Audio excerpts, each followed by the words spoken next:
নমস্কার, আশা করি সবাই ভালো আছেন।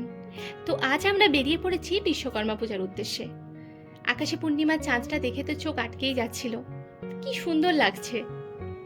পূর্ণিমার চাঁদ বলে কথা, একটা মায়াবী পরিবেশ। তো প্রথমেই আমরা চলে এলাম আমাদের বিল্ডিং এর সামনে যে পুজোটা হচ্ছে সেখানে। এটা এখানকার ট্রাক অ্যাসোসিয়েশনের পক্ষ থেকে করা হয়েছে। সবাই সুন্দরভাবে সাজগোজ করে বেরিয়েছেন ঠাকুর দেখতে। আমিও ভিড় ঠেলে প্যান্ডেলে প্রবেশ করলাম। পুজো তো সকালেই হয়ে গেছে। তো এখন সন্ধ্যা আরতি হলো।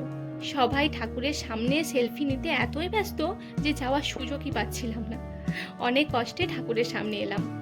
যাই হোক, উনি তো বোধহয় বিরক্ত হয়ে গেছেন সেলফি দিতে দিতে।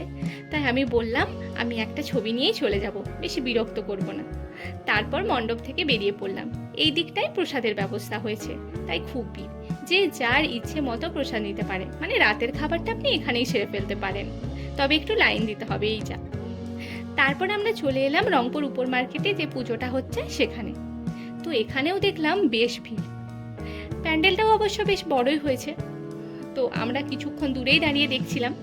তারপর আমরা প্যান্ডেলের ভেতরে প্রবেশ করলাম। তো এখানে প্যান্ডেলের ভেতরে ঢুকতে হলে কিন্তু জুতো খুলেই আপনাকে আসতে হবে, এটা এখানের নিয়ম। তো প্যান্ডেলের ভেতরটাও খুব সুন্দরভাবে সাজানো আছে। এখানে পুজো হওয়ার পর না সবাই নিজে নিজে পুজো করতে পারে, তাই ঠাকুরের সামনেটা কখনোই ফাঁকা থাকে না।